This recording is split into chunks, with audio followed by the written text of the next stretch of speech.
नमस्कार. एक महत्त्वाची बातमी आहे.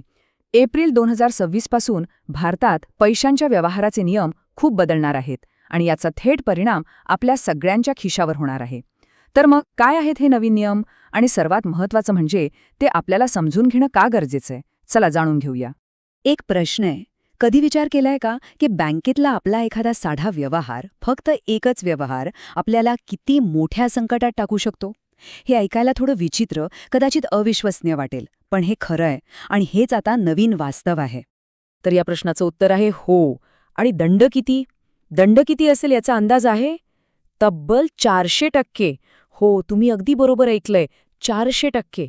याचा अर्थ असा की समजा इन्कम टॅक्स डिपार्टमेंटला तुमच्या एखाद्या ट्रान्झॅक्शनबद्दल शंका आली आणि तुम्ही त्या पैशांचा सोर्स म्हणजे ते पैसे कुठून आले हे सिद्ध करू शकला नाहीत, तर दंड थेट त्या रकमेच्या चौपट म्हणजे 4 पट लागेल.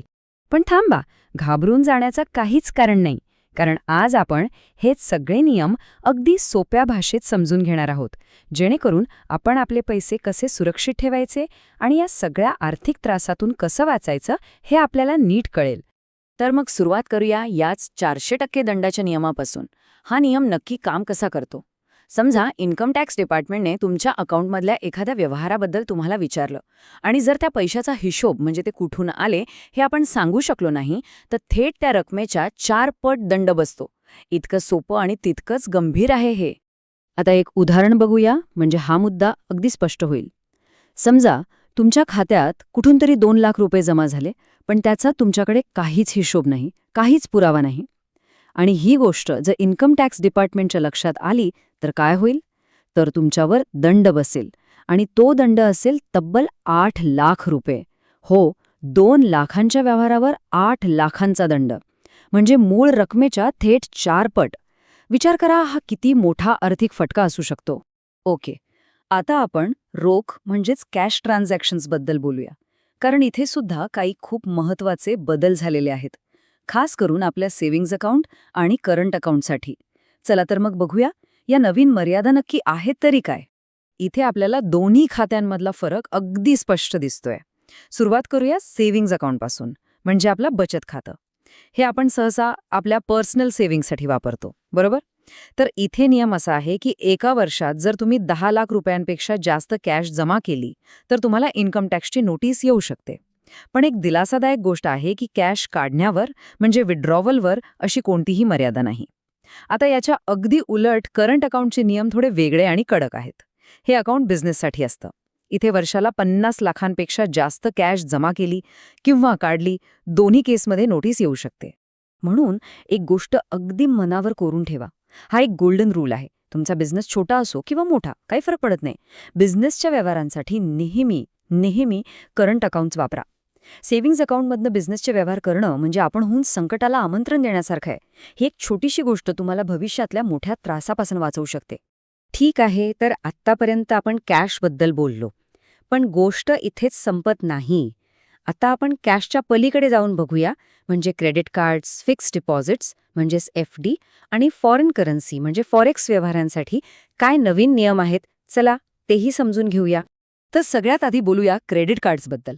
इथे काही गोष्टी आहेत ज्या रेड फ्लॅग ठरू शकतात. पहिली गोष्ट, तुम्ही तुमच्या क्रेडिट कार्डचं बिल कॅशमध्ये भरता का? जर तुम्ही वर्षाला 1 लाखांपेक्षा जास्त बिल कॅशमध्ये भरत असाल तर तुम्ही इन्कम टॅक्सच्या रडारवर येऊ शकता. दुसरं म्हणजे तुमचं एकूण वार्षिक बिल, म्हणजे कोणत्याही पद्धतीने भरलेलं, जर 10 लाखांच्या वर गेलं तरीही तुमची चौकशी होऊ शकते.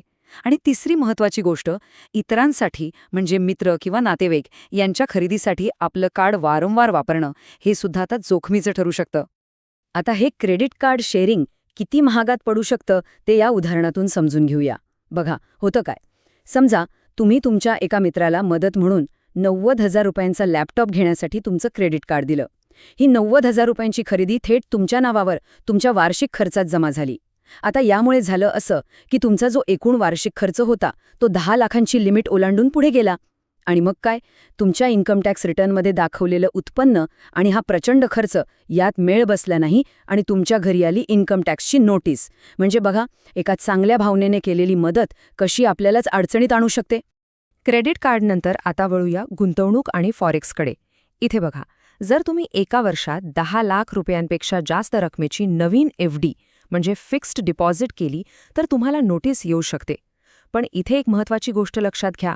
जुनी FD रिन्यू केली तर ती या 10 लाखांच्या लिमिटमध्ये मोजली जात नाही. हा एक महत्त्वाचा मुद्दा आहे. त्याचबरोबर फॉरेक्स किंवा परकीय चलन, म्हणजे तुम्ही परदेशात फिरायला जात असाल किंवा फॉरेन करन्सीमध्ये ऑनलाईन पेमेंट करत असाल, जर हे व्यवहार वर्षाला 1 लाखांपेक्षा जास्त झाले तरीही तुम्ही इन्कम टॅक्स विभागाच्या नजरेत येऊ शकता. आता तुमच्या मनात एक प्रश्न नक्कीच येत असेल की आपण तर वेगवेगळ्या बँकांमध्ये वेगवेगळ्या ठिकाणी व्यवहार करतो, मग सरकारला या सगळ्याची माहिती एकत्र मिळते तरी कशी? हे सगळं लिंक कसं होतं? अगदी बरोबर. हाच तो प्रश्न आहे. इतके विखुरलेले व्यवहार या सगळ्याला जोडून सरकारकडे एक पूर्ण चित्र तयार होतं तरी कसं? याचं उत्तर खूप सोपं आहे आणि तितकंच पॉवरफुल सुद्धा. आणि ते उत्तर आहे तुमचं पॅन कार्ड. हो, हे छोटंसं कार्डच तो धागा आहे जो तुमच्या प्रत्येक आर्थिक व्यवहाराला एकत्र बांधून ठेवतो. आता हे कसं होतं ते बघा.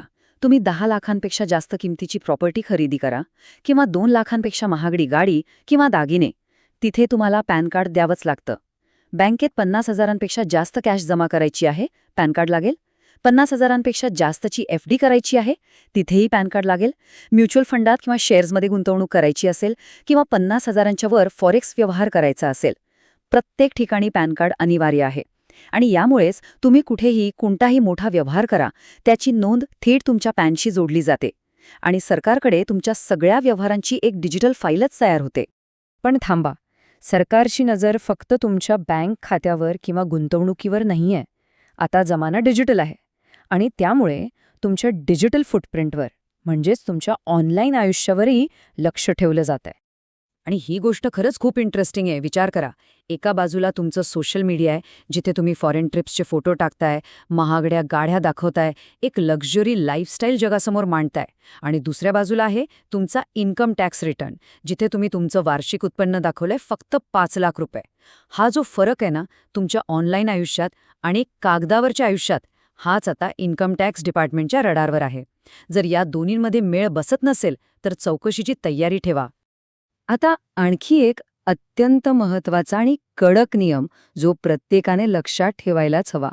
एका दिवसात कोणत्याही एका व्यक्तीकडून एकाच व्यवहारासाठी 2 लाख किंवा त्यापेक्षा जास्त कॅश घेण्यावर किंवा देण्यावर कायद्याने पूर्णपणे बंदी आहे.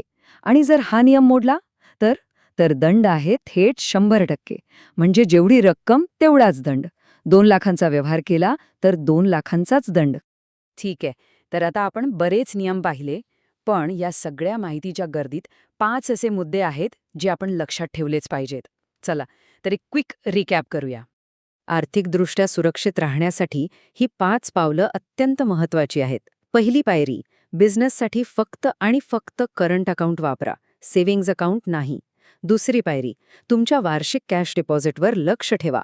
सेव्हिंग्जसाठी 10 लाख आणि करंटसाठी 50 लाखांची लिमिट विसरू नका.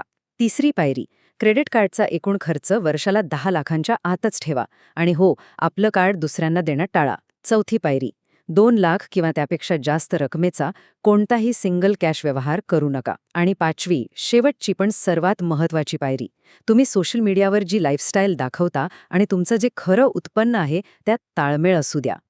तर हे आहेत काही नवीन आणि महत्त्वाचे आर्थिक नियम. आता हे सगळं समजून घेतल्यावर स्वतःला एक प्रश्न विचारा. तुमची आर्थिक घडी या नवीन नियमांनुसार व्यवस्थित बसलेली आहे का? कारण आता ह्या प्रश्नाचं उत्तर शोधणं हे पूर्वीपेक्षा कितीतरी जास्त गरजेचं झाले आहे.